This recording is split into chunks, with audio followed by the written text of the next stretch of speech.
इसमें हमारे पास NPO chapter में receipt and payment account question में गिवन होगा और हमारे को सॉल्यूशन में बनाना होगा इनकम एंड एक्सपेंडिचर अकाउंट। इसमें ये इनकम साइड होगी और ये एक्सपेंस साइड होगी और हमें सॉल्यूशन में बनानी होगी बैलेंस शीट। तो हमने लास्ट में जो पहला विजन देखा, जो पहला व्यू हम लोगों ने देखा, वो ये देखा कि जो चीज़ें रिसीव्ड साइड में हमें गिवन है हम उनको या तो इनकम मानते हैं या हम उनको लायबिलिटी मानते हैं, ऐसा हमने देखा। और आप लोगों ने ये भी समझा होगा कि जो चीज़ें रिवेन्यू नेचर की होती हैं यानी कि बार बार हमें मिलती हैं हम उनको इनकम मान लेते हैं और जो चीज़ें हमें कभी कभी यानी कैपिटल नेचर की होती है उनको हम लायबिलिटी मान लेते हैं। इसके बाद जो पेमेंट साइड में चीज़ें हैं हम उनको या तो एक्सपेंस मानते हैं या हम उनको एसेट्स मानते हैं, यानी कि जो रिवेन्यू नेचर के होते हैं बार बार मिलते हैं उनको हम एक्सपेंस मान लेते हैं, जो कैपिटल नेचर के होते हैं उनको हम लोग एसेट्स मान लेते हैं। यह अलग बात है कि रिवेन्यू नेचर को कुछ लोग रेकरिंग नेचर भी बोल देते हैं और कैपिटल नेचर को कुछ लोग नॉन रेकरिंग नेचर भी बोलते हैं, ये हमने लास्ट में पढ़ा। उसके बाद क्या हुआ कि अकाउंट पढ़ाने से पहले हमारा जो सारा ध्यान था वो इस बात पे चला गया कि स्टूडेंट ये नहीं जानता कि रिसिप्ट साइड में और पेमेंट साइड में इनके कौन कौन से नाम होते हैं। तो हम लोगों ने लास्ट क्लास में क्या किया बेटा कि हमने रिसिप्ट साइड की नॉलेज लेने की कोशिश की और हमने चेक किया कि रिसीव में क्या क्या होता है। तो रिसीव में कुछ वर्ड हमारे सामने आए। रिसीव के अंदर अगर आपको याद हो, जैसा पहला वर्ड मैंने बताया था सब्सक्रिप्शन और डोनेशन, इन दोनों में क्या फ़र्क होता है। तो आपने देखा कि सब्सक्रिप्शन जो है वो मेंबर देते हैं और डोनेशन जो है वो आउटसाइडर लोग देते हैं। इसके बाद हमने पढ़ा कि एंट्रेंस फीस को ही हम लोग एडमिशन फीस भी कहते हैं और लाइफ मेंबरशिप फीस में क्या फ़र्क होता है। तो आपने ये भी देखा कि एंट्रेंस फीस जो है वो हमारी इनकम नेचर की होती है, अगर हमें मेंबरशिप लेनी हो तो एंट्रेंस फीस देनी पड़ती है। लाइफ मेंबरशिप फीस कभी आपको दोबारा सब्सक्रिप्शन देने की जरूरत नहीं पड़ेगी। आप अगर सब्सक्रिप्शन का अमाउंट एक लमसम अमाउंट में दे देते हो तो हम उसको लाइफ मेंबरशिप फीस कहते हैं। उसके बाद हमने देखा कि लीगेसीज एक वर्ड था, इससे हमारा सामना हुआ लीगेसीज को हम कैसे हैंडल करते हैं। इसके बाद हमारा सामना हुआ सेल ऑफ एसेट्स से कि सेल ऑफ एसेट्स को हम लोग कैसे हैंडल करते हैं। उसके बाद हमारा सामना हुआ सेल ऑफ ओल्ड न्यूज़पेपर। हालांकि वर्ड थोड़ा अजीब लगता है कि सेल ऑफ ओल्ड न्यूज़पेपर या सेल ऑफ ग्रास, अगर ऐसा वर्ड लिखा हो तो ये, क्योंकि इस चैप्टर में जनरली ये वर्ड ज़्यादा यूज़ होता है इसलिए मैंने इस वर्ड का इस्तेमाल ज़्यादा किया कि सेल ऑफ ओल्ड न्यूज़पेपर या फिर सेल ऑफ ग्रास लिखा हो। इसके बाद हमने पढ़ा कि गवर्नमेंट ग्रांट, कोई गवर्नमेंट से अगर हमें हेल्प मिली हो तो वो हमारे पास है। उसके बाद हमने पढ़ा कि कोई फंड बेस्ड अकाउंटिंग अगर आपके पास आता है। हालांकि इसके अंदर मुझे लगता है कि कुछ टॉपिक हमारे पेंडिंग रह गए थे, बट उससे पहले हम बात करते हैं। आप सब जानते हो कि सब्सक्रिप्शन को आप लोगों ने इनकम माना था, अगर आपको याद हो तो। आप सब जानते हैं डोनेशन के ऊपर आपने वर्किंग नोट बनाया था और वर्किंग नोट में आपने पढ़ा था कि डोनेशन 3 तरह का होता है। एक होता है डोनेशन फॉर स्पेसिफिक पर्पस, एक होता है डोनेशन इन हायर अमाउंट, एक होता है डोनेशन इन लोअर अमाउंट। जो डोनेशन हमें स्पेसिफिक पर्पस के लिए मिलता है हम उसको लायबिलिटी मानते हैं। उसका मैंने एग्जांपल आपको दिए थे, जैसे डोनेशन फॉर बिल्डिंग, जैसे डोनेशन फॉर एयर कंडीशन, तो वो हमारे स्पेसिफिक पर्पस के लिए माने जाते हैं। और जो मैंने हायर अमाउंट आपको बताया था वो भी कैपिटल नेचर के होते हैं, लायबिलिटी मानी जाती है। हालांकि एक और रूल पढ़ा था कि जो रूल डोनेशन पे थे वही रूल उसने लीगेसीज के ऊपर लगा दिए थे और वही रूल उसने गवर्नमेंट ग्रांट के ऊपर भी लगा दिए थे। यही रूल गवर्नमेंट ग्रांट पे भी अप्लीकेबल थे। लाइफ मेंबरशिप एंट्रेंस फीस को हम लोगों ने इनकम माना था, उसका लाइफ मेंबरशिप फीस को हमने कैपिटल नेचर का माना था और ये लायबिलिटी थी, ये हमारी लायबिलिटी थी। लीगेसीज के बारे में पहले बोल चुका है, सेम एज डोनेशन। जो रूल आपने डोनेशन के पढ़े हैं वही रूल लीगेसीज के थे। मुझे ऐसा लगता है सेल ऑफ एसेट्स के ऊपर एक वर्किंग नोट 2 पे लेकर बात होनी थी, लेकिन मैंने शायद ही क्लास में डिस्कस नहीं करा था लास्ट क्लास में, जिसमें सेल ऑफ ये हमारी इनकम है और इसमें ये हमारे पास सेम एज डोनेशन, हम जो रूल डोनेशन के हैं वही इसके रूल होते हैं। और फंड बेस्ड अकाउंटिंग ये अभी सेपरेट है, ये पेंडिंग रहेगा, इसे हम बाद में डिस्कस करेंगे क्योंकि इस पर पूरी एक क्लास जाएगी what is fund based accounting. मुझे ये बताइए कि जितना मैंने अभी तक लिखा है ये सब आपको क्लियर है या कोई स्टूडेंट इनमें से किसी पॉइंट पे डिस्कशन करना चाहता है? हाँ बोलो बेटा। मेरी स्क्रीन ब्लर आ रही है लेकिन बातें सही सुनाई दे रही है। देख अब स्क्रीन ब्लर आ रही है क्या? बिल्कुल भी रीडिंग वाली पोजीशन में नहीं है। हाँ थोड़ा सा कई बार होता है कि नेट स्लो जब हो जाता है ना तो ये राइटिंग का चक्कर पड़ जाता है। हो सकता है कि नेट आपका स्लो आ रहा हो या हो सकता है नेट मेरा स्लो आ रहा हो। क्या सभी को ब्लर दिखाई दे रहा है? तो इसका मतलब मेरे नेट में प्रॉब्लम आ रही है। चलो कोई बात नहीं, देखते हैं, थोड़ी देर में ठीक हो जाएगा, कोई इशू नहीं है। पर ये बताओ कि जो बातें मैंने अभी तक लिखी हैं इनका आपको आइडिया तो होगा। ब्लर तो हो गई है, चलो कोई बात नहीं, ब्लर हो गई है, लेकिन ये बताओ कि क्या ये वर्ड आपको सुने हुए बिल्कुल भी नहीं पहचान पा रहे आप? Subscription, donation, entrance fees, life membership fees, ये सब आपको आइडिया है या भूल गए क्लास के गैप पे? आइडिया है। अच्छा ये बताओ क्या मैंने इसको सेल ऑफ एसेट्स अभी तक आप लोगों के साथ डिस्कस किया? No sir. तो चलिए हम सेल ऑफ एसेट्स को डिस्कस करते हैं। देखिए कि शायद थोड़ा राइटिंग का आपको आइडिया लग जाए, क्लियर हो जाए थोड़ी बहुत। Cell of assets,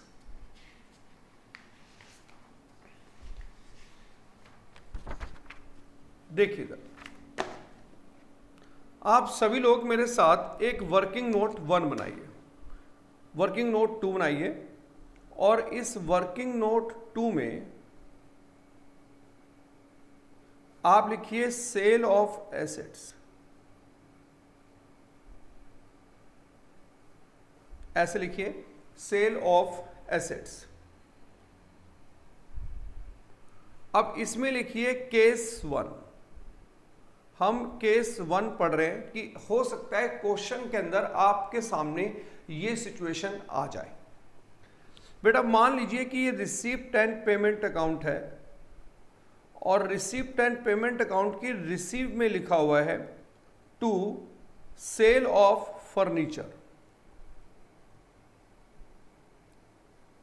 to sale of furniture, amount 5000 rupees, और यहां ब्रैकेट में लिखा हुआ है बुक वैल्यू 3000 रुपीज। आप पेन जरूर चलाइएगा, पेन चलाते रहेंगे तो बात आपको क्लियरिटी से समझ में आ जाएगी, और जो थोड़ा बहुत ब्लर भी अगर हो रहा है तो वो थोड़ी देर में रेक्टिफाई अपने आप हो जाएगा। क्या आप इतना लिख पा रहे हैं? आपको इतना आइडिया लग पा रहा है बच्चों? Yes sir. चलिए वेरी गुड। अब आप मुझे ये बताइए कि मैंने एक सिचुएशन है, वर्ड लिखा है सेल ऑफ फर्नीचर। हाँ बोलो बेटा। सेल ऑफ फर्नीचर के नीचे मैंने लिखा है बुक वैल्यू, बुक वैल्यू। अब एक बात बेटे अच्छी तरह से सारे बच्चे समझो। क्या समझो आप सारे बच्चे? ठीक है, हाँ सारे स्टूडेंट ये समझो कि जरूरी नहीं है कि उसने फर्नीचर बेचा होगा। वो रूल कह रहा है कि ये रूल मैंने सेल ऑफ एसेट्स के ऊपर बनाया है। तो हो सकता है उसने सेल ऑफ बिल्डिंग की हो सकता है कि उसने, हाँ एक वीडियो अटक गई मेरी, ओके डन। पर मेरी वॉइस तो नहीं अटकती होगी? वॉइस भी मेरी अभी अटक रही थी बिल्कुल। चलिए 1 मिनट रुको, देखो शायद सब कुछ ओके हो जाए। राइट 1 मिनट मैं जरा चेक करता हूं। ये म्यूट करना, म्यूट करो।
यार रनिंग क्लास के बीच में इतना गैप क्यों डाल रहे हो?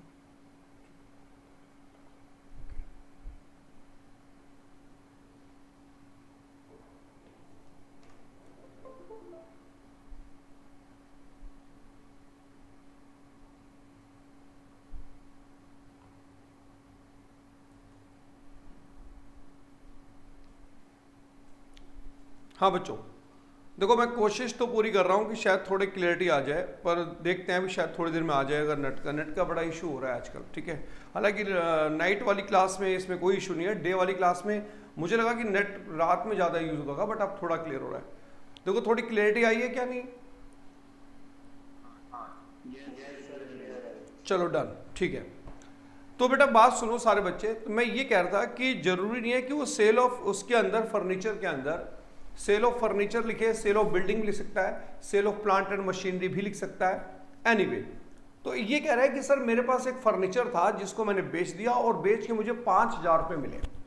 अब स्टूडेंट कहता है सर इसमें बुक वैल्यू का मतलब क्या है? तो मैंने कहा बेटे बुक बोलते हैं बैलेंस शीट को, और अब तू 12th क्लास में ये बात रट ले कि बहुत से ऐसे टॉपिक आएंगे, बहुत से ऐसे जगह आएंगे जहां पर ये बुक वैल्यू वर्ड का इस्तेमाल करेगा। तो हमेशा समझना कि कहीं पर अगर बुक वैल्यू लिखा हो तो इसका मतलब ये माना जाएगा कि बैलेंस शीट के अंदर अगर हम देखें तो इस फर्नीचर की वैल्यू बैलेंस शीट के हिसाब से 3,000 रुपये है। तो ठीक है, एक सिचुएशन मेरे पास है कि फर्नीचर की बुक वैल्यू 3,000 है, 3,000 रुपये की चीज मैंने 5,000 रुपये में सेल कर दी। अब मुझे सोल्यूशन में क्या बनाना है? मुझे सोल्यूशन में बनाना है इनकम एंड एक्सपेंडिचर अकाउंट। आप सब जानते हैं इसमें इनकम इधर आती हो रही है, और मुझे सोल्यूशन में क्या बनाना है? मुझे सोल्यूशन में बनाना है एक बैलेंस शीट, राइट। चलिए, कोई बच्चा मुझे बता सकता है कि 3,000 रुपये का फर्नीचर मैंने 5,000 रुपये में बेचा, इस डील में मुझे प्रॉफिट हुआ या लॉस? 2,000 का प्रॉफिट, वो आप इधर दिखाएंगे profit on sale of furniture, profit on sale of furniture. तो पहला तो ये समझिए आप। दूसरा आपको क्या करना है कि बैलेंस शीट में जाएंगे, बैलेंस शीट में जाके देखेंगे कि टोटल फर्नीचर कितने का था, उस टोटल फर्नीचर में से लेस करेंगे सोल्ड, जितने का आपने बेच दिया। लेकिन एक बात का ध्यान रखना कि जब सोल्ड लिखो तो बुक वैल्यू लिखना, और आपने मेरे एग्जांपल में कितने का बेचा है? 3,000 रुपये का आपने उठा के सेल कर दिया है, तो माइनस करेगा उसमें से 3,000 रुपीज। सपोज करो कि बैलेंस शीट के अंदर टोटल फर्नीचर ही 3,000 रुपये का था मेरे बच्चों, तो आप 3,000 रुपये ही माइनस कर दोगे, फर्नीचर बैलेंस शीट में हो जाएगा जीरो। सपोज करो टोटल फर्नीचर हमारे पास 10,000 रुपये का था और आपने 10,000 रुपये में से 3,000 रुपये का बेच दिया, तो बैलेंस बचेगा 7,000 रुपये। लेकिन कुल मिला के बात यह है कि इसकी अकाउंटिंग ट्रीटमेंट आपको समझ में आई या नहीं? रिसिप्ट में ऐसे गिवन होगा, हमें इनकम एक्सपेंडिचर और बैलेंस शीट में इसकी ट्रीटमेंट ऐसे करनी होगी। Any confusion?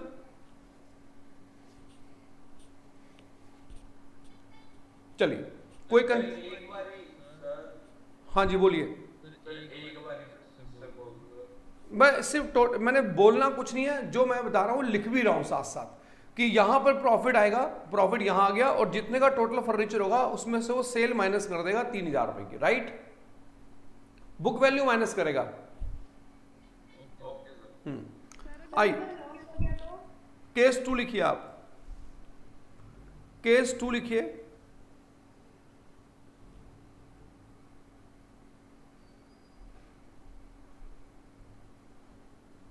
ये रिसिप्ट एंड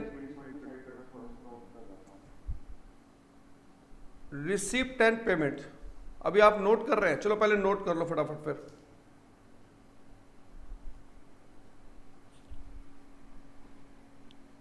केस 1 फटाफट नोट कर लो, फिर मैं केस 2 लिखवा रहा हूं उसके बाद। मेरे बच्चे अभी आप केस 2 की शक्ल तो देख लो, सारे केस कराऊंगा आपको, चिंता क्यों कर रहे हो आप?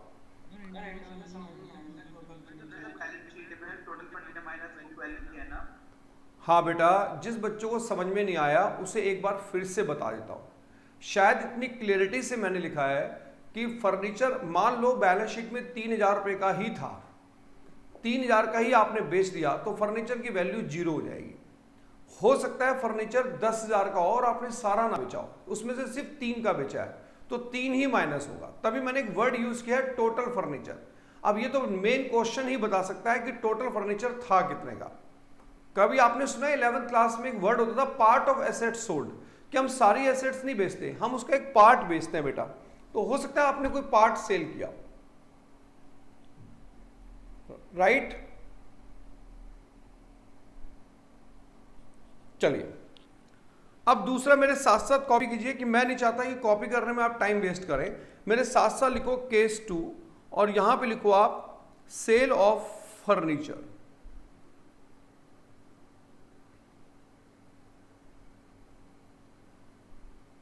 सपोज 5,000 रुपीज और ब्रैकेट में लिखिए आप बुक वैल्यू, और बुक वैल्यू लिखिए आप 7,000 रुपीज। बुक वैल्यू लिखिए आप 7,000 रुपीज। मेरे ख्याल से उस बच्चे को जवाब मिल जाएगा जो बार बार पूछ रहा था कि लॉस हो गया तो, राइट। अब बताओ बेटा, सॉल्यूशन में मैंने इनकम एंड एक्सपेंडिचर अकाउंट बनाना है। बताओ मेरे फर्नीचर की बुक वैल्यू कितनी थी? मेरे फर्नीचर की बुक वैल्यू कितने रुपए थी बेटा? 7,000 रुपए की चीज आपने कितने में बेच दी? आपको प्रॉफिट हुआ या लॉस? तो वो आप इधर दिखाएंगे, to loss on sale of furniture.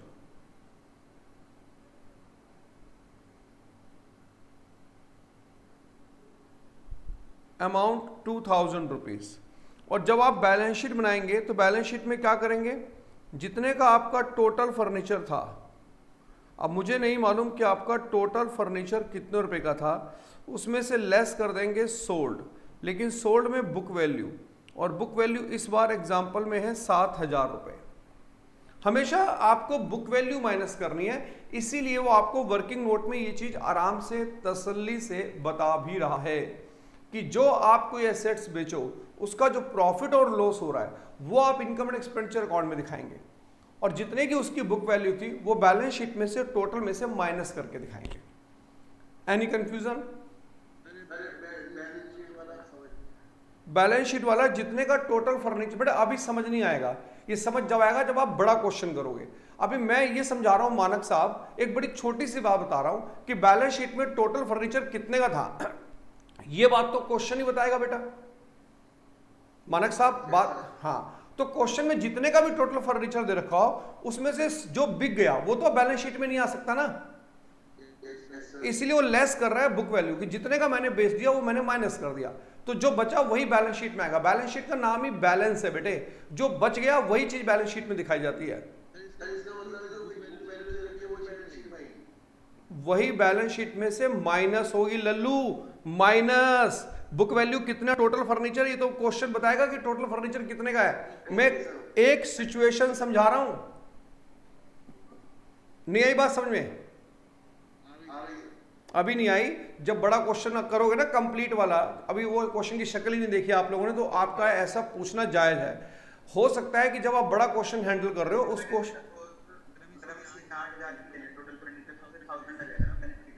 हाँ बस इतनी सी बात है, कोई बहुत बड़ी बात तो मैं पढ़ा नहीं रहा। और नहीं तो फिर ये या तो आप सिचुएशन समझ लो कि जो सेल करेगा उसका इफेक्ट दो जगह पर आएगा। चलिए केस थर्ड लिखो। हाँ जी, लॉस हुआ है,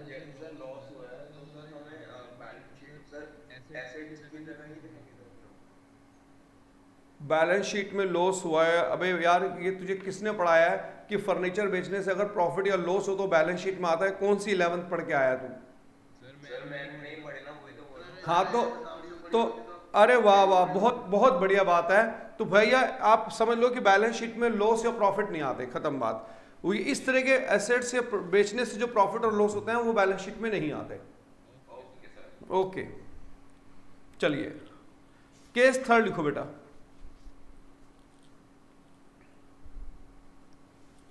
केस थर्ड,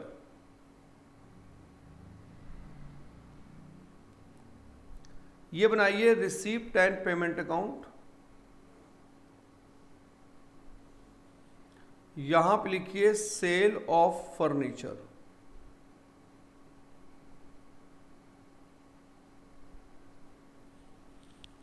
देखिए एक आपने केस 1 पढ़ा, एक आपने केस 2 पढ़ा, अब आप केस 3 पढ़ रहे हैं।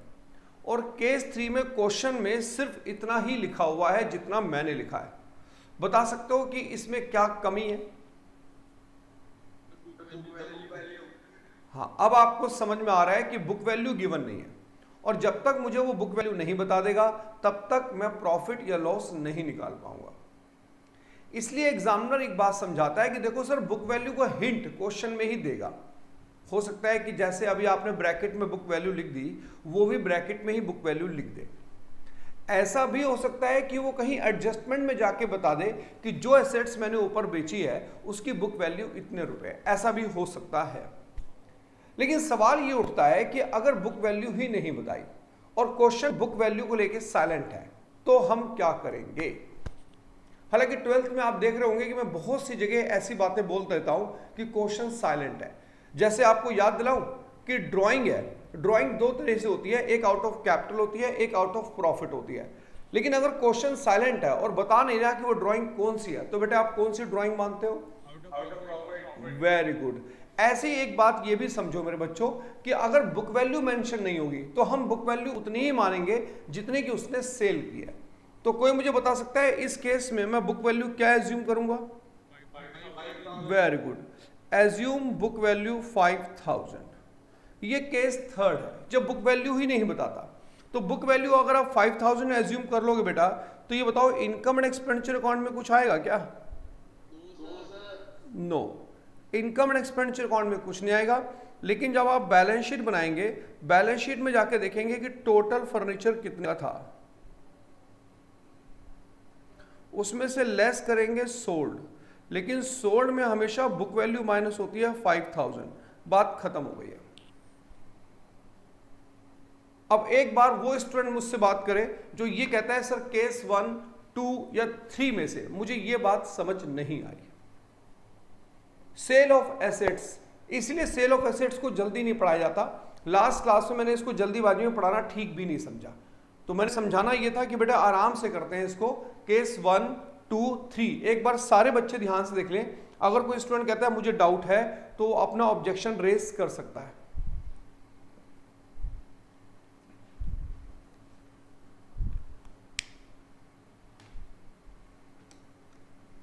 क्या बात है, किसी को ऑब्जेक्शन नहीं है? बहुत बढ़िया बात है।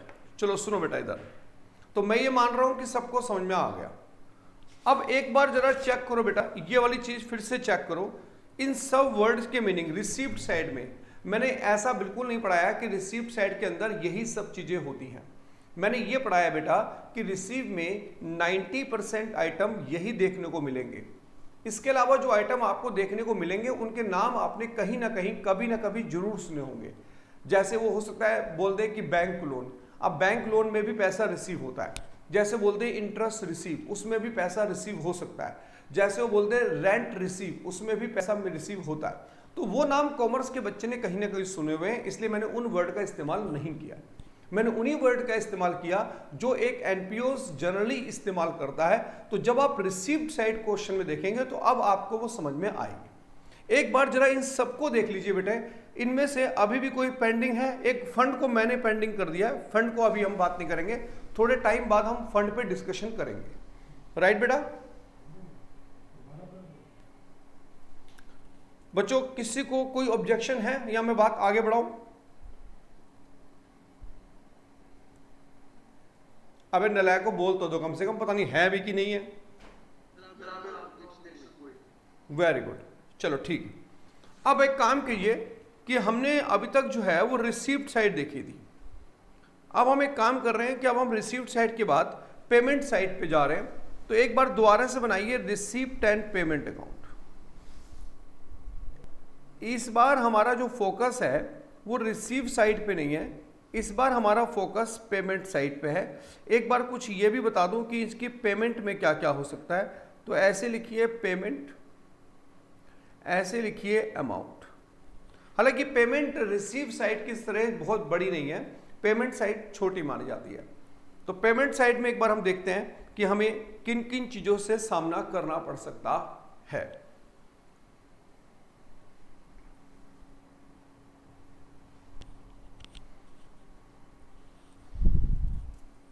चलिए सबसे पहले दो वर्ड लिखिए आप, बहुत बढ़िया वर्ड है।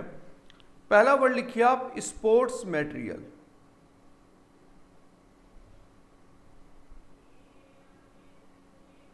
और दूसरा वर्ड लिखिए आप स्पोर्ट्स इक्विपमेंट। कोई बात नहीं, मैं बोल रहा हूं, आप लिख लीजिए। पहला वर्ड लिखिए स्पोर्ट, पहला वर्ड लिखिए स्पोर्ट्स मटेरियल, पहला वर्ड लिखिए स्पोर्ट्स मटेरियल। दूसरा वर्ड लिखिए बेटा स्पोर्ट्स इक्विपमेंट, दूसरा वर्ड लिखिए स्पोर्ट्स इक्विपमेंट। अब इसमें मैं ये बताना चाहता हूं कि वर्ड स्पोर्ट्स इंपॉर्टेंट नहीं है, स्पोर्ट्स की जगह कुछ और भी लिख सकता है वो। वर्ड इंपॉर्टेंट है मटेरियल और वर्ड इंपॉर्टेंट है इक्विपमेंट। आप ये दो वर्ड अपनी डिक्शनरी में डालिए आज। वो ये समझाता है कि सर अगर कहीं पर मटेरियल लिखा हो, अब जरूरी नहीं है कि वो स्पोर्ट्स मटेरियल लिखा हो सकता है मटेरियल पोस्टेज एंड टेलीग्राम का लिखा हो सकता है प्रिंटिंग एंड स्टेशनरी का मटेरियल हो। मटेरियल वर्ड पकड़ के रखना। अगर मटेरियल कहीं पे लिखा हो तो बेटे इसको एक्सपेंस मानते हैं हमारा, लिखो ट्रीटेड एज एक्सपेंसेस। ये वर्ड आपको जनरली एनजीओ में देखने को ही मिलेंगे, एनपीओस फर्म ही इनका इस्तेमाल करती हैं। तो स्पोर्ट्स मटेरियल अगर लिखा हुआ है तो ये हमारे लिए एक्सपेंसेस है, ट्रीटेड एज एक्सपेंसेस। लेकिन अगर इक्विपमेंट लिखा हो तो आप यहां पे लिखिए treated as fixed assets, treated as fixed assets. हम इसको फिक्स्ड एसेट्स मानते हैं और इक्विपमेंट पर हमारे यहां पर डेप्रिसिएशन लगाया जाता है। तो दो वर्ड, पहला मटेरियल, अगर कभी पेमेंट में मटेरियल लिखा हो मेरे बच्चों तो उसको एक्सपेंस मानना। दूसरा इक्विपमेंट, अगर कहीं पर इक्विपमेंट लिखा हो मेरे बच्चों तो उसको एसेट्स मानना। हो सकता है कि एग्जामिनर ने अगर मुझे रेट ऑफ डेप्रिसिएशन बताया तो मैं उसके ऊपर डेप्रिसिएशन भी चार्ज कर लूंगा। एनीवे, ये दो वर्ड सबको क्लियर है? बोलना मत, बोलने से क्या होता है कि थोड़ा सा हो जाता है कि इंसल्ट हो जाती है बच्चे की, बोल रहे अगर यस सर हाँ मुझे क्लियर है। अबे क्लियर है ना लैको?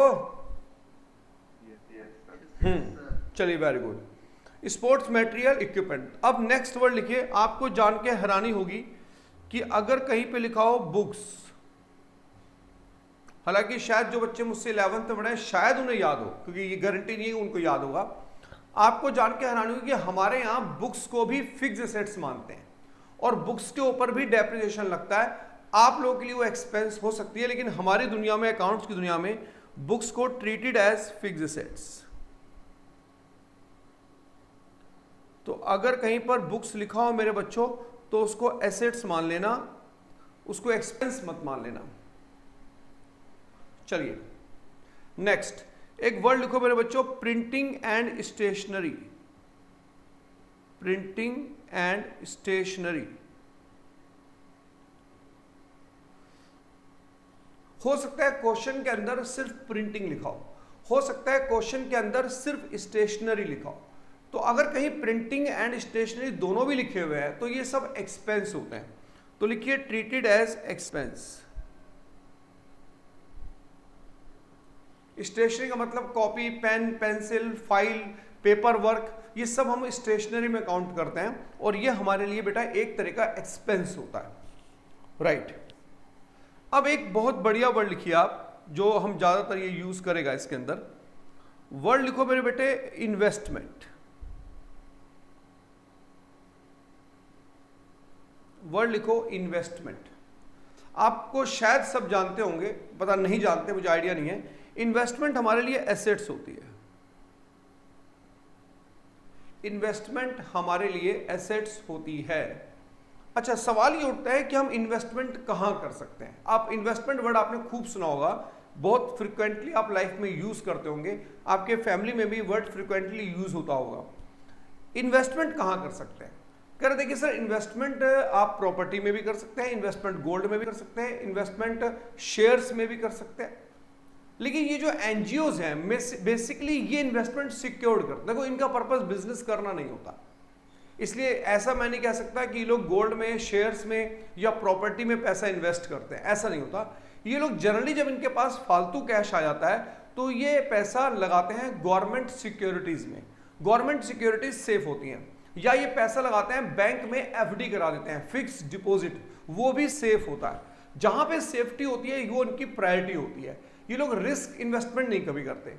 तो क्वेश्चन में हो सकता है क्लियर लिखा हो इन्वेस्टमेंट, हो सकता है क्वेश्चन में ऐसे लिखा हो 10% फिक्स डिपॉजिट, हो सकता है ऐसे लिखा हो, तो इसका मतलब आप समझ जाएंगे कि ये भी हमारी इन्वेस्टमेंट है, ये भी हमारे लिए एसेट्स है। हो सकता है कई बार क्वेश्चन में ऐसे लिखा होता है कि 10% बॉन्ड्स। बॉन्ड्स भी हमारी एक तरह की, हालांकि बॉन्ड होते क्या है, ये जब मैं आपको बुक 2 पढ़ाऊंगा तो किसी दिन आपको बॉन्ड का मीनिंग क्लियर कर दूंगा। हो सकता है शायद आप लोगों ने बिजनेस स्टडी अगर सीरियसली पढ़ी हो तो बिजनेस स्टडी में कभी आपने बॉन्ड वर्ड सुना हो कि बॉन्ड होते क्या है। तो बॉन्ड्स क्या है, या फिर हो सकता है कि लिखता है कि 10% गवर्नमेंट बॉन्ड्स। हालांकि परसेंटेज कुछ भी हो सकती है, 10 की जगह 12 भी हो सकती है, 8 भी हो सकती है, 15। इस परसेंटेज का मतलब है रेट ऑफ इंटरेस्ट, क्या आपने इंटरेस्ट का रेट दिया है। तो यहां पर होता है कि लिखा गवर्नमेंट बॉन्ड्स। ये भी मेरे बच्चों हमारे लिए एक तरह की इन्वेस्टमेंट है। ये जितने भी मैंने नाम लिखे हैं ये सभी इन्वेस्टमेंट को लिखने के तरीके हैं। तो कभी कभी एग्जामिनर क्या करता है कि सिर्फ इन्वेस्टमेंट लिख के छोड़ देता है, कभी कभी एग्जामिनर क्या करता है कि बॉन्ड्स लिख देता है, कभी डिबेंचर लिख देता है। ये सभी हमारे इन्वेस्टमेंट के एग्जाम्पल होते हैं। राइट बेटे, एनी कंफ्यूजन? चलिए, तो पेमेंट साइड के अंदर इनके अलावा कोई और वर्ड जनरली ऐसा नहीं आएगा जो आपने कभी ना सुना हो। वैसे पेमेंट में और भी वर्ड आते हैं, मैं वो नहीं लिख रहा। क्यों नहीं लिख रहा? क्योंकि वो नाम आपने कभी सुने। जैसे पेमेंट साइड में लिखा हो सैलरी, अब ये आप कॉमर्स के बच्चे ने नाम सुना हुआ है। पेमेंट साइड में लिखा हो रेंट, कॉमर्स के बच्चे ने नाम सुना हुआ है। पेमेंट साइड में लिखा हुआ है interest, electricity bill, telephone charges. ये घटिया से नाम है, मैं इनकी बात नहीं कर रहा। मैंने उन नाम का इस्तेमाल किया जिसकी नॉलेज हमें लगभग अब से पहले नहीं थी। अब हमें इनकी नॉलेज है कि हाँ भाई पेमेंट साइड में मटेरियल लिखा है तो एक्सपेंस है, इक्विपमेंट लिखा है तो फिक्स्ड एसेट्स है। ये बातें हम पहले से नहीं जानते थे, वो हमने जान लिया। फिर भी कोई स्टूडेंट ये कह रहा है कि सर पेमेंट साइड में लिखे हुए किसी वर्ड को मैं डिस्कस करना चाहता हूं, तो अपना ऑब्जेक्शन रख सकता है।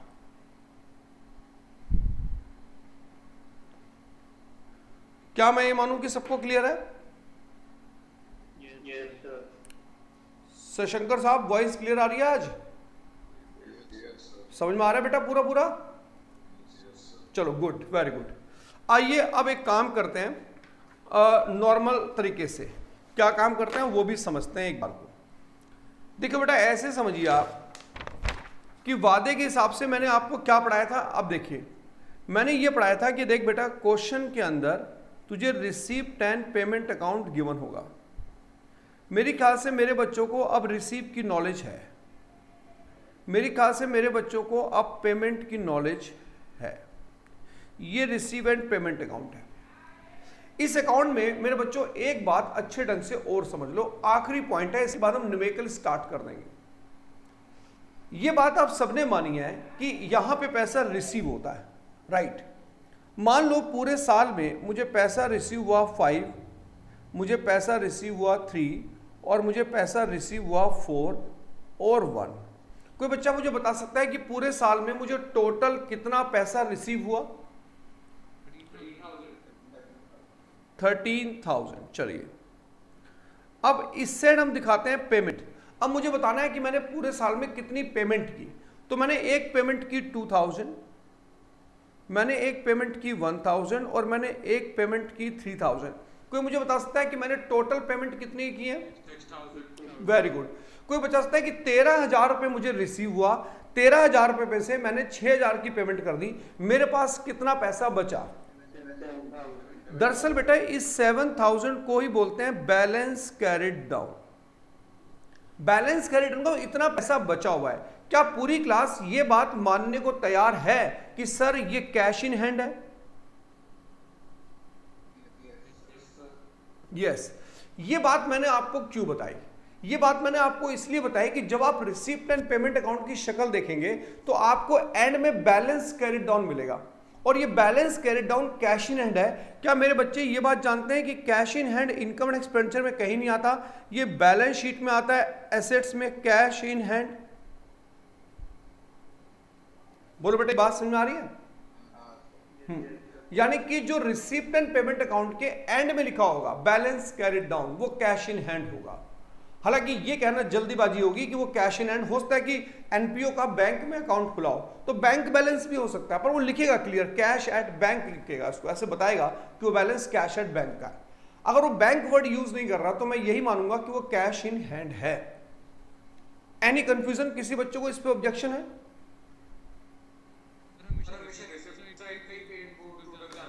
बस अगर तू ये बात हाँ कह दे कि क्या ऐसा जादू तुझे आता है कि 10,000 रुपए तेरे हाथ में है और 15 की पेमेंट करके दिखा दे। अगर ये जादू दुनिया का कोई भी इंसान जानता है तो मुझे उससे मिलवाओ कि रिसिप्ट साइड का ही टोटल ज्यादा क्यों आएगा। ये बात सबको लॉजिकली फिट है या कोई बच्चा कह रहा है सर हो सकता है पेमेंट का टोटल ज्यादा आ जाए? ऐसा जादू इस क्लास में किसी बच्चे को आता है? ऐसा जादू किसी है भाई? तब लोन, पहले लोन लेगा पहले पेमेंट, ये बता दे। जैसे ही लोन लेगा रिसिप्ट साइड बढ़ गई। खैर एनीवे, मैं आपको कंफ्यूज करना नहीं चाहता, लेकिन ये परफेक्ट बात है कि रिसीव से ज्यादा पेमेंट आप कर ही नहीं सकते, चाह के भी नहीं कर सकते। हाँ, एक घटिया सी बात हो सकती है कि अगर आपका बैंक में अकाउंट खुला हो तो बैंक ओवरड्राफ्ट आपको दे दे, लेकिन ओवरड्राफ्ट में भी पहले पैसा रिसीव हो जाता है बेटा, उसके बाद ही पेमेंट क्लियर होती है। खैर, हमारा वो मोटिव नहीं है। मैं एक आखिरी बात आपसे पूछ रहा हूं, इसके बाद सीधा न्यूमेरिकल स्टार्ट करेंगे। ये बताओ कि अगर ये क्लोजिंग बैलेंस है इस साल का कैश इन हैंड, तो ये अगले साल का ओपनिंग बैलेंस बनेगा कि नहीं बनेगा?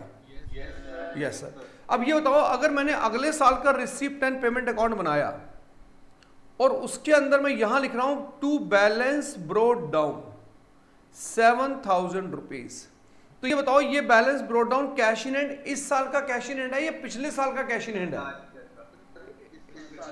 यस। इसलिए अपने दिमाग को ट्रेंड करो, ये previous year cash in hand होता है,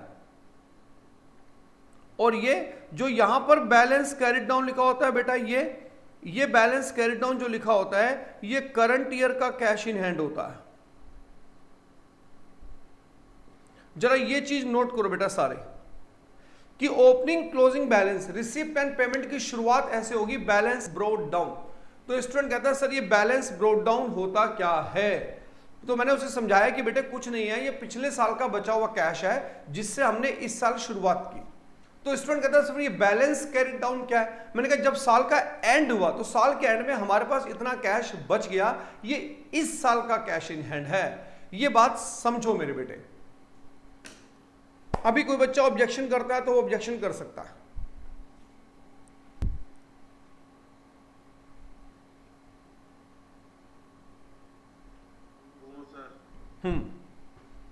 चलिए अब हम न्यूमेरिकल स्टार्ट कर सकते हैं सेफली, कहीं कोई दिक्कत नहीं है।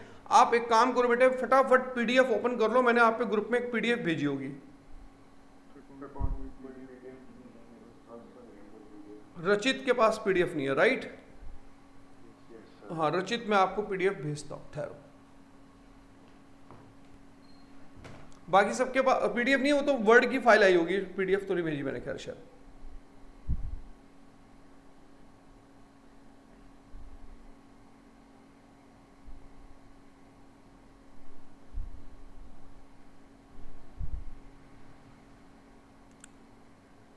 सबने ओपन कर ली बेटा?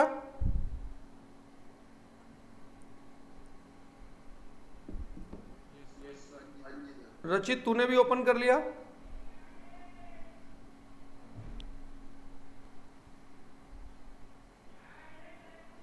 रचित साहब आपने भी ओपन कर ली फाइल? वेरी गुड, ठीक है।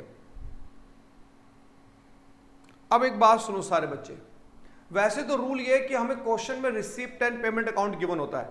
आप क्वेश्चन नंबर 1 देख रहे हैं, उसमें भी आपको देखो receipt and payment account given है, राइट बेटा?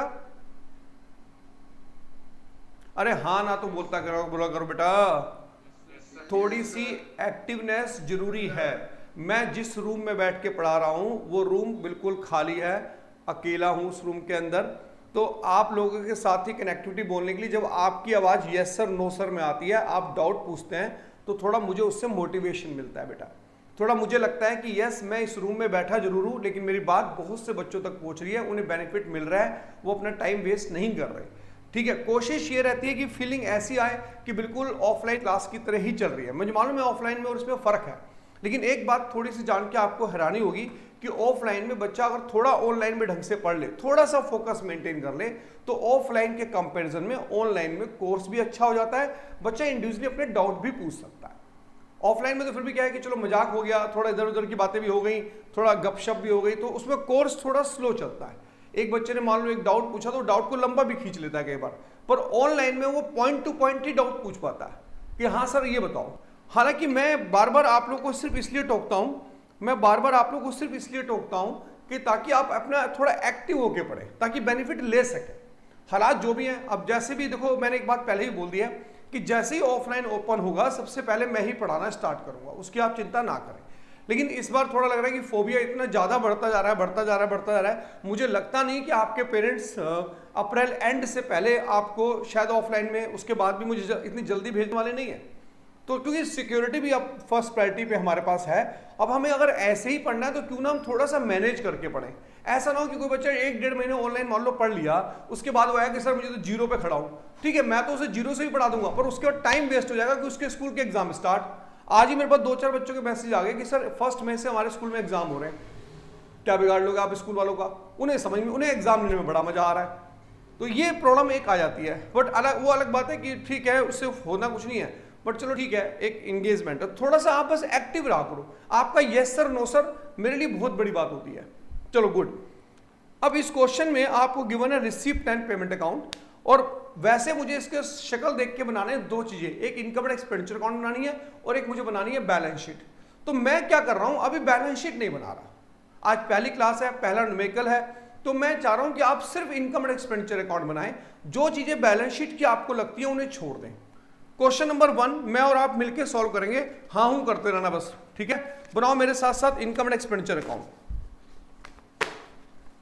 ये बताओ receipt and payment account for the year ended क्या लिखा हुआ है?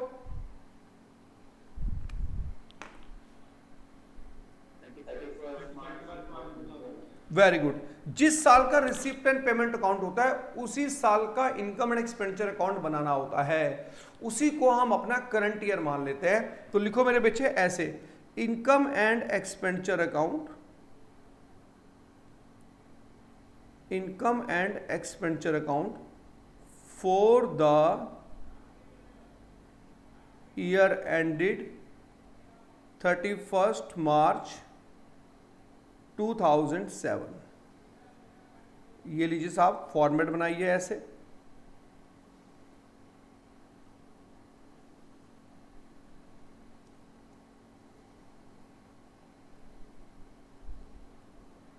यहां पे लिखिए इनकम, यहां पे लिखिए अमाउंट, यहां पर लिखिए एक्सपेंसेस, यहां पे लिखिए अमाउंट। बनाओ बेटा मेरे साथ साथ जरा सारे बच्चे। Income and expenditure account for the year ended 31 मार्च 2007। हम दोनों इस अकाउंट को मिलके बनाएंगे, क्योंकि पहला अकाउंट बना रहे हैं, इसलिए ये जिम्मेदारी आपकी नहीं है, ये रिस्पॉन्सिबिलिटी मेरी है। मैं इसे स्टार्ट करता हूं। सबने ड्राफ्टिंग कर ली बच्चों? Yes sir. चलो बेटा, सबसे पहला वर्ड लिखा है बैलेंस ब्रोड डाउन।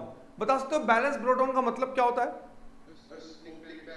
हाँ, इसका मतलब ये पिछले साल का कैश इन हैंड है।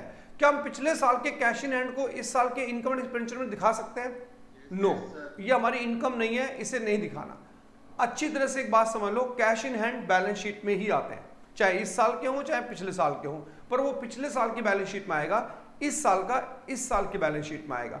हालांकि कोई बच्चा कहता है सर मैं पिछले साल की बैलेंस शीट क्यों बनाऊंगा, तो मैंने कहा बात तो तेरी सही है, लेकिन हो सकता है कि इस चैप्टर में ऐसे हालात बन जाए कि तुझे पिछले साल की भी बैलेंस शीट शायद बनानी पड़ जाए, पर वो कब आएंगे हालात तब की तब देखेंगे। अभी तो फिलहाल ये मैं नहीं ले रहा। अब ये बताओ इंटरेस्ट ऑन इन्वेस्टमेंट। बच्चों इंटरेस्ट ऑन इन्वेस्टमेंट बार बार मिलेगा या कभी कभी मिलेगा? अंश जैन का जवाब बिल्कुल सही है कि बार बार मिलेगा। वैसे मानक साहब मैंने एक बात बताई थी कि हमारे यहाँ कभी कभी का मतलब होता है कि 4-5 साल में जो चीज मिले उसे हम बोलते हैं कि साहब ये तो कभी कभी मिलती है। आपको क्या लगता है कि बैंक आपको,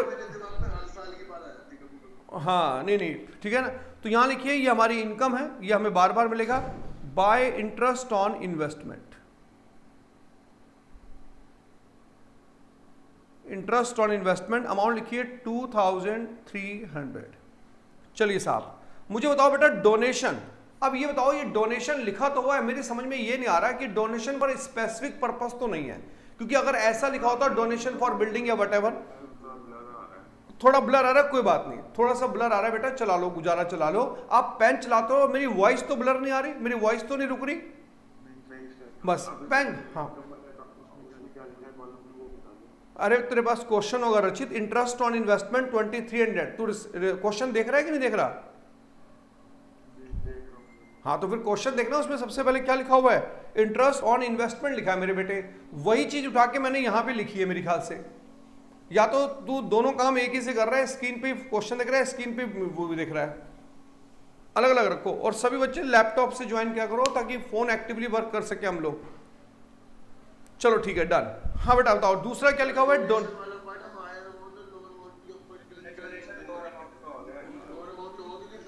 हाँ ये बात मानक साहब ने बिल्कुल सही कही है कि सर डोनेशन के बारे में आपने बताया था कि 3 तरह के होते हैं, एक होता है स्पेसिफिक पर्पस, एक होता है हायर अमाउंट, एक होता है लोअर अमाउंट। तो साहब हुआ ये है कि इसमें जो डोनेशन का अमाउंट है वो सब्सक्रिप्शन के अमाउंट से कम है, तो हम इसे मानेंगे डोनेशन इन लोअर अमाउंट, और ये हमारी इनकम है।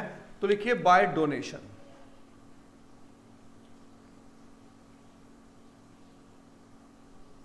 अमाउंट लिखिए 17,000 रुपए। आपको स्क्रीन ना दिख रही हो तो कोई फर्क नहीं पड़ता, लेकिन हिंट में मैं एक एक वर्ड बोल रहा हूं, समझा रहा हूं, आपको समझ में आ रहा है या नहीं वो आप ऑब्जेक्शन रेज कर सकते हैं, ऑब्जेक्शन आपका राइट है।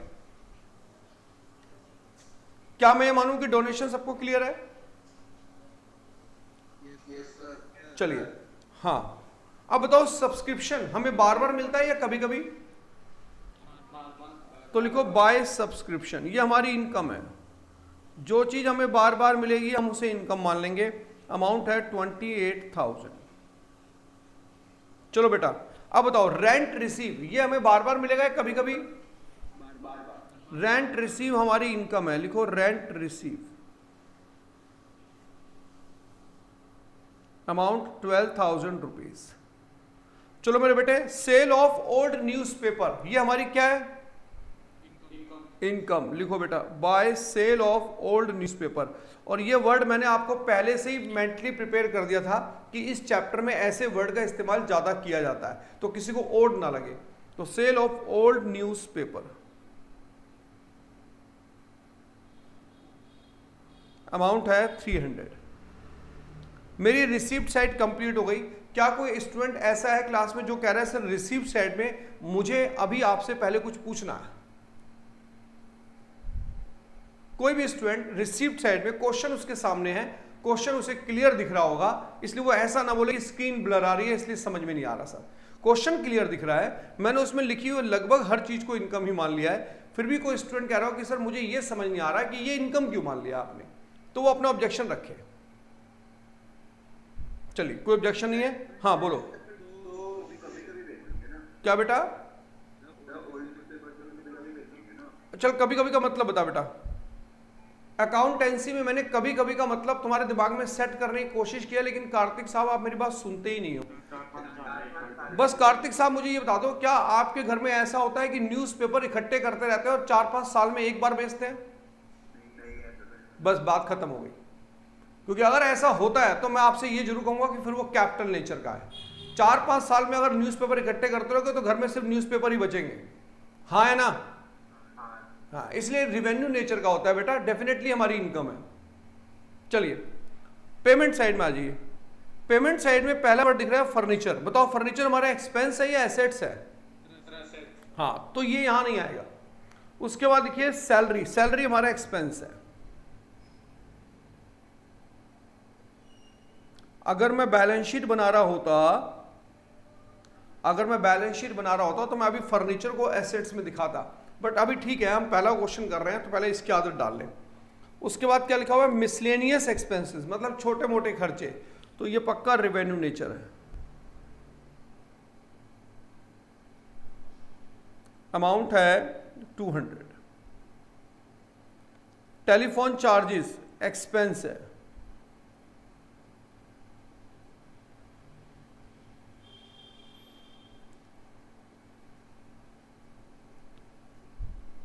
फैक्स मशीन, कोई बच्चा मुझे बता सकता है फैक्स मशीन एक्सपेंस है या एसेट्स है? एसेट्स है, तो वो यहां नहीं आएगी। Very good. इन्वेस्टमेंट, तो मुझे बता सकता है कि इन्वेस्टमेंट एक्सपेंस है या एसेट्स है? तो वो भी यहां नहीं आएगा। चलिए नेक्स्ट, प्रिंटिंग एंड स्टेशनरी, कोई बता सकता है एक्सपेंस है? तो लिखिए टू प्रिंटिंग एंड स्टेशनरी।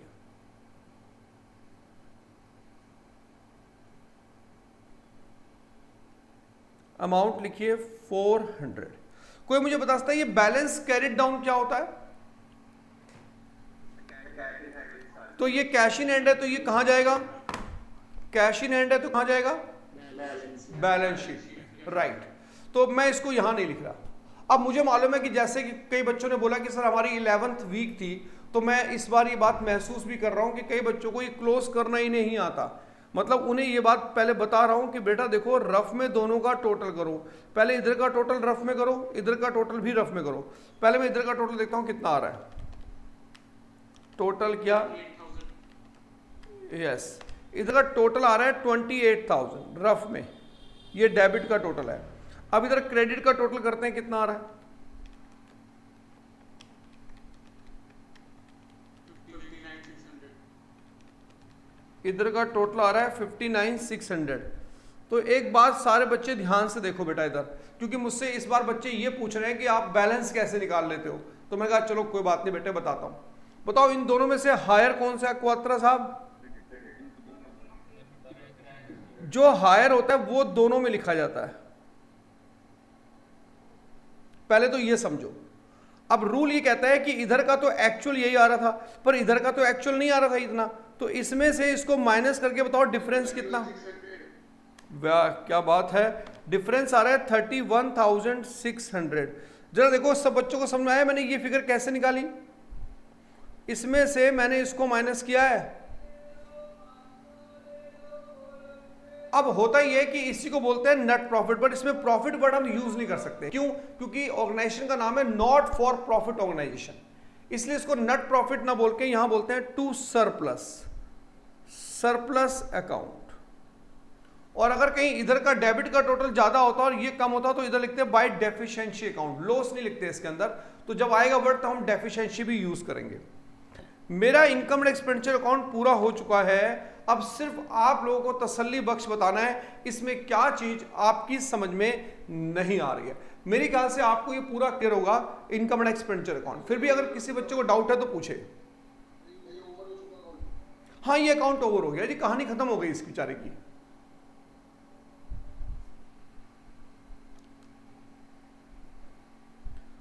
पूरी क्लास का सन्नाटा बता रहा है कि या तो सब कुछ समझ में आ गया या कुछ भी समझ नहीं आ रहा। चलिए वेरी गुड। क्या अब हम क्वेश्चन नंबर 2 की तरफ चल सकते हैं? Very good. रचित ओके बेटा, चले आगे। चलिए क्वेश्चन नंबर 2 में फिर से बनाइए इनकम एंड एक्सपेंडिचर अकाउंट।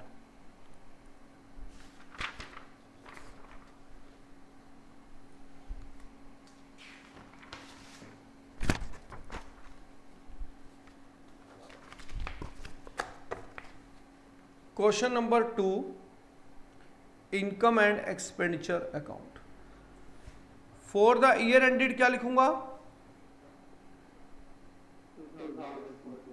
2004।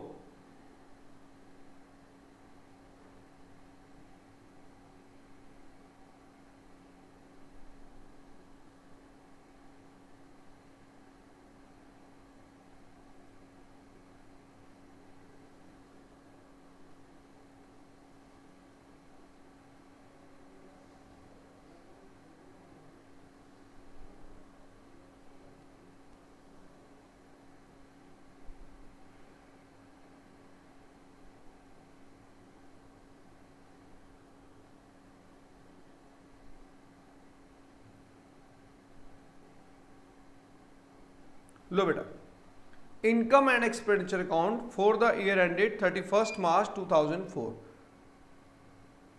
मुझे ये बताओ बेटा, क्या स्क्रीन अभी भी ब्लर आ रही है क्या?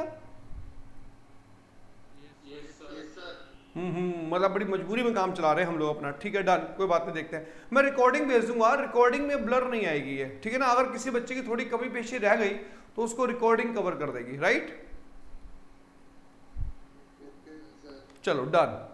अब रिसीव्ड साइड, रिसीव्ड साइड में पहला वर्ड बैलेंस ब्रोट डाउन, क्या सबने फॉर्मेट बना लिया है?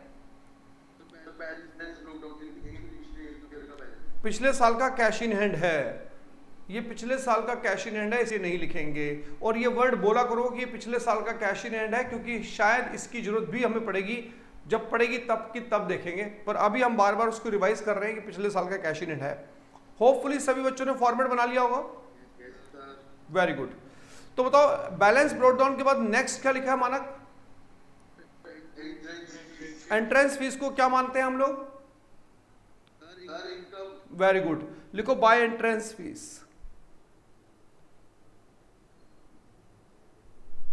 अमाउंट लिखिए 5000 रुपीज। चल भाई शशंकर नेक्स्ट बता बेटा क्या लिखा हुआ है?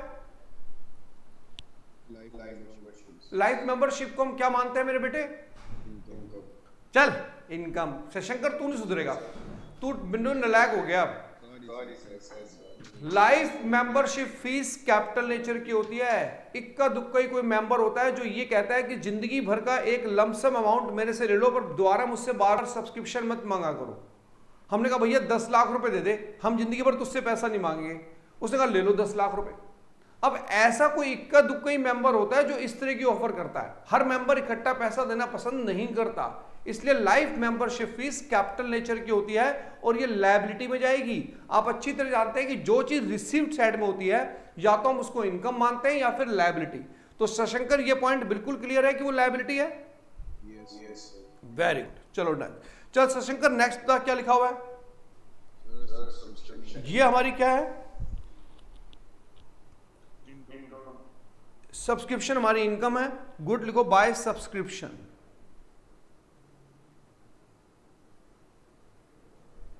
सब्सक्रिप्शन हमारी इनकम है, लिखिए 7000 रुपीज। चलो भाई next, sale of old newspaper. अब तो सब जान गए होंगे इनकम है। Very good, sale of old newspaper, ये हमारी इनकम है 500 रुपीज। चलो भाई मानक लोकर्स रेंट, ये क्या है?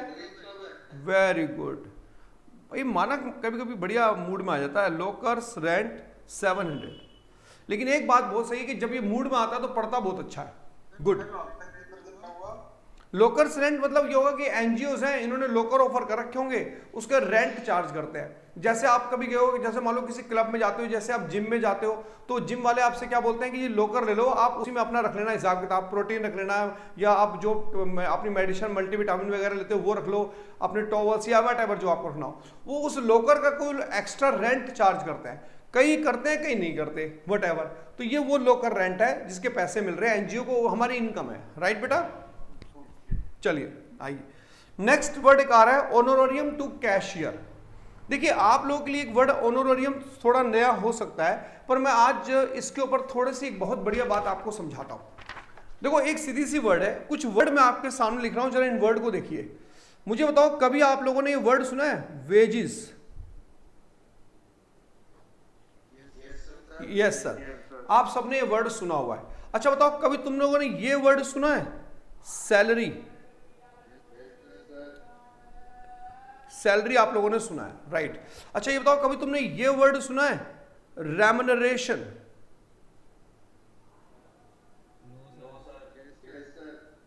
चलो वैसे जिन बच्चों ने नहीं सुना मैं बताता हूं। अकाउंट की दुनिया में ना कुछ उसूल होते हैं। कुछ उसूल कैसे होते हैं? देखो जो वर्कर हमारे फैक्ट्री में काम करते हैं, ये अकाउंट अपनी बात समझा रहा है, ऐसा ये मत कहना कि इसका इस बात से क्या लेना देना है। अकाउंट अपनी भाषा में ये बात समझाता है कि देखो सर, जो वर्कर हमारे यहाँ फैक्ट्री में काम करते हैं, हम उनको अपॉइंटमेंट लेटर नहीं देते, वो टेम्परेरी होते हैं। हम जब चाहे उन्हें निकाल सकते हैं, जब चाहे हम उन्हें रख सकते हैं, वो डेली बेसिस पे काम करते हैं। तो अकाउंट से हमने पूछा ऐसे वर्कर को आप क्या बोलते हो? सर ऐसे वर्कर को जब हम पेमेंट देते हैं तो हम उसको वेजेस नाम बोलते हैं। चलो बहुत अच्छी बात है। कह रहे सर सैलरी क्या होता है? कह रहे जिन वर्कर्स को हम परमानेंट रख लेते हैं, ऐसे अकाउंट की लैंग्वेज कहती है कि जिनको हम परमानेंट रख लेते हैं, जिनको हमने अपॉइंटमेंट लेटर दिया है, पूरा प्रोसेस हुआ है उनका, हम उनको जब पेमेंट देते हैं उसको हम सैलरी बोलते हैं। चलिए ये भी बहुत अच्छी बात है। लेकिन कुछ वर्कर हमारे यहाँ जैसे हायर पोस्ट पे होते हैं, जैसे जनरल मैनेजर, या जैसे सेल्स डायरेक्टर, जैसे प्रोडक्शन डायरेक्टर, या जो अच्छी पोस्ट पे हैं, जिनकी कोई वैल्यू है बिजनेस के अंदर, उनको जब हम सैलरी देते हैं तो हम उसको रेम्युनरेशन बोलते हैं। रेम्युनरेशन। ऐसे ही सर क्या होता है कि हमारे यहाँ जैसे कोई एनजीओ के अंदर कोई चीफ गेस्ट बोला जाता है, या जैसे मान लो हमारे यहाँ इंडिया में जैसे प्राइम मिनिस्टर है या जैसे होम मिनिस्टर है। अब ये बताओ इनको आप ये बोलोगे कि हम सैलरी देते हैं, है तो वो एम्प्लॉई, गवर्नमेंट में उनको अपॉइंटमेंट लेटर इशू है तो वो एम्प्लॉय, लेकिन कह रहा सर उनको सैलरी वर्ड बोलना अच्छा नहीं लगता, इसलिए हम उनके लिए वर्ड यूज करते हैं ऑनोरोरियम। ऑनोरोरियम वर्ड का इस्तेमाल किया जाता है। तो ऑनोरोरियम का मतलब एक तरह से रेस्पेक्टफुली, ठीक है भाई उनकी अपनी एक दुनिया है, वो एक बहुत बड़े इंसान है, हम उन्हें एक रेस्पेक्टफुली ये अमाउंट दे रहे हैं ऑनोरोरियम। तो हुआ ये कि अगर अकाउंट से हम बात करें तो अकाउंट कहता है सर मेरे यहाँ थोड़ा एक डेजिग्नेशन के हिसाब से पेमेंट स्ट्रक्चर बनाया जाता है। अच्छा, अकाउंट ने तो अपनी बात समझा दी, मतलब कुल मिला के अगर कोई बच्चा कह रहा है मैं नहीं समझ रहा, तो मैं बोलूंगा बेटा इन सभी वर्ड का मतलब हिंदी में तो सेम है कि भाई साहब आपने काम किया, बदले में हमने आपको पैसे दिए। वेजेस, सैलरी, रेम्युनरेशन और ऑनरोरियम का मतलब क्या होता है बेटा? सेम। लेकिन अब हुई बात अकाउंटिंग। अब अकाउंटिंग में आपने देखा होगा कभी वेजेस लिख देता है, कभी सैलरी लिख देता है, कभी कुछ लिख देता है। ऐसे ही इसने एक वर्ड लिखा है ऑनरोरियम टू कैशियर, हालांकि ये वर्ड कैशियर के साथ लगाना नहीं चाहिए, बट उसने लिख दिया। तो बेटे क्या अब आपको समझ में आ गया कि ऑनरोरियम का मतलब एक तरह से सैलरी ही होता है? Yes sir. इस चीज को आप ऐसे भी समझ सकते हो। कैसे समझ सकते हो? आप ऐसे समझ सकते हो कि कई बार हमारे क्या होता है कि ये जो एनजीओ होता है ना, ये किसी सेलिब्रिटी को भी बुलाते हैं। जैसे एक एनजीओ ने सलमान खान को बुला लिया कि भाई साहब आप आइए प्लीज, जरा आप स्टेज पे 2 मिनट खड़े जाएंगे, हमारे ट्रस्ट का नाम हो जाएगा। तो जब वो सलमान खान साहब आए तो हमने उनको बोला कि आप आए, आपका वेलकम है, हमारी तरफ से आपके लिए 1 लाख रुपए का चेक। तो ये बताओ कि क्या आप सलमान खान को बोलते हुए अच्छे लगोगे कि भैया तेरे को तू आया, तेरे आने जाने के पैसे, तेरे या खाने पीने के पैसे, उसकी पेमेंट हमने तुझे कर दी, ये ले पकड़ अपने वेजिस। क्या उसे वेजिस, सैलरी, रेम्युनरेशन वर्ड इस्तेमाल लगेगा? अच्छा लगेगा?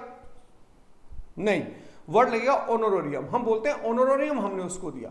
तो एनीवे एनजीओ की निगाह में सब एक ही वर्ड है, एक्सपेंस है। कुल मिला के बात यह है, आपकी डिटेल नॉलेज के लिए मैंने बताया कि बच्चों को पता होना चाहिए एग्जैक्ट ऑनरोरियम होता क्या है। चलिए एनीवे, अब मुझे बताओ ये नॉलेज लेने के बाद ऑनरोरियम टू कैशियर को आप क्या मानते हो? Very good. तो लिखो ऑनोरारियम टू कैशियर 2000 रुपीज। चलिए 2। स्टेशनरी को क्या मानते हो मेरे बच्चों? Very good. अमाउंट लिखो 500 रुपीज 2। बुक्स को बताओ मेरे बच्चों क्या मानते हो? हाँ, बुक्स एसेट्स होती हैं, उसे मत ले लेना एक्सपेंस में। चलिए नेक्स्ट, ये बताओ टेलीफोन चार्जेस क्या है? हाँ बोल बेटा। कोई बात नहीं, उससे हमें कोई लेना देना नहीं है। अगर उस पर डेप्रिसिएशन लगाना होता तो डेट का कोई लिंक बनता, बुक डेट से हमें कोई मतलब नहीं है। बुक्स, लोकल रेंट लिखिए हमारा एक्सपेंस है, राइट। टेलीफोन चार्जेस हमारा एक्सपेंस है। कंप्यूटर हमारी क्या है? एसेट्स है, तो वो यहां नहीं आएगा। उसका रिपेयर हमारा क्या है? रिपेयर हमारा 1000 एक्सपेंस है। नेक्स्ट हमारे पास क्या है? वेजेस, ये क्या है? एक्सपेंस है। नेक्स्ट बैलेंस कैरी डाउन क्या है? बैलेंस कैरी डाउन एसेट्स है, तो उसे छोड़ देते हैं, वो तो कैश इन हैंड है। चलिए क्लोज करते हैं। मेरे ख्याल से अब आपको क्लोज करना आता होगा। ऐसे लाइन डाली, अब इधर का पहले टोटल करते हैं डेबिट साइड का। डेबिट का टोटल आ रहा है 7000, ये रफ में लिख लेते हैं। 13200 ये भी रफ में लिख लेते हैं। बताओ इन दोनों में से ज्यादा कौन है? Very good. यहां बैलेंस बचा 6000, यहां पे लिखिए सरप्लस अकाउंट। देखो बेटा, एनी कंफ्यूजन किसी बच्चे को, किसी स्टूडेंट को कोई कंफ्यूजन मेरे बेटे सेकंड क्वेश्चन में? अब पूरी क्लास मुझे सोच के बता। नहीं मेरे बच्चे, बैलेंस नहीं होता इसमें, प्रॉफिट या लॉस आता है इसमें। ये लेजर नहीं है एक तरह का, पर लेजर की तरह क्लोज करते हैं इसको, राइट। डेफिशिएंसी लिखते, डेफिशिएंसी एक वर्ड है, डेफिशिएंसी बोलते हैं उसको, घाटा पड़ गया। वैसे कार्तिक साहब आपने शायद 11th में P&L भी ढंग से नहीं बनाया। जब आप प्रॉफिट एंड लॉस अकाउंट बनाते थे, ये बताओ P&L अकाउंट में आप वो लिखते थे बैलेंस कैरिड डाउन? क्या लिखते थे आप? ये वही है नालायक, ये प्रॉफिट वर्ड यूज नहीं कर सकते, ये नेट प्रॉफिट ही है, ये समझ रहा है। और जब यहां पे आता है तो नेट लॉस उसको बोलते हैं बाय डेफिशिएंसी। ये लोग उसके लिए डेफिशिएंसी वर्ड का इस्तेमाल करते हैं, वो नेट लॉस होता है एक तरह का, पर इनको प्रॉफिट और लॉस वर्ड यूज करना बैन है। समझ आ गई बात? अब मुझे ये बताओ बेटा, एक बार इसका क्वेश्चन नंबर 3, 4 मेरे सामने देख लो। अगर मैं ये होमवर्क में दूं तो क्या आप होमवर्क लेना पसंद करेंगे? शशंकर को होमवर्क बिल्कुल पसंद नहीं है। शाबाश, अरे मेरे बच्चे कॉम्प्रोमाइज देखो, मेरे बच्चे का ये होते हैं कॉम्प्रोमाइजिंग बच्चे कि सर देखो अगर आप दोगे तो मैं कर लूंगा, वरना मेरी अपनी कोई इच्छा है नहीं ऐसी। अरे अरे अरे अरे अरे अरे अरे वाह वाह वाह वाह वाह, क्या बात है, क्या बात है, वेरी गुड। तो साहब ये आपके ऊपर असाइनमेंट होमवर्क में है, आप कम से कम 3 या 4 क्वेश्चन जरूर कर लेना ताकि थोड़ा हैंड सेट बैठ जाए। और आपने एक बात देखी होगी कि मैंने आपको रिसीप्ट साइड की नॉलेज क्यों दी थी, अब आप चीजें पहचान पा रहे हो। मैंने आपको पेमेंट साइड के लिए पहले से ही मेंटली प्रिपेयर क्यों कर दिया था कि जो चीजें पर डिस्प्यूट हो सकता है वो आप जल्दी पहचान लेते हो। तो अभी हमारे पास यही मोटिव है, हो सकता है कि नेक्स्ट क्लास में हम लोग इसमें बैलेंस शीट भी बनाएं, लेकिन उसका असाइनमेंट दूसरा आएगा। इस असाइनमेंट में बैलेंस शीट वाली सिचुएशन ही नहीं बनाई मैंने। तो अगर कोई बच्चा ये असाइनमेंट, मैं पूरी क्लास को बोलूंगा कि इस असाइनमेंट के लगभग सभी क्वेश्चन कीजिए ताकि नेक्स्ट क्लास में जब हम मिले तो पहले आपके पास डाउट हो और उसके बाद हम बैलेंस शीट वाले क्वेश्चन डिस्कस करें। तो 3 क्वेश्चन कर लो, खत्म बात। ठीक है, चलिए कोई डाउट पूछना चाहते हैं या मैं क्लास मैंने रिकॉर्ड पे लगा दिया बेटा, अभी देखते हैं रिकॉर्डिंग सेव हो गई होगी तो जरूर आएगी आपके पास, पक्का। डन, चलिए ओके बेटा, थैंक यू सो मच।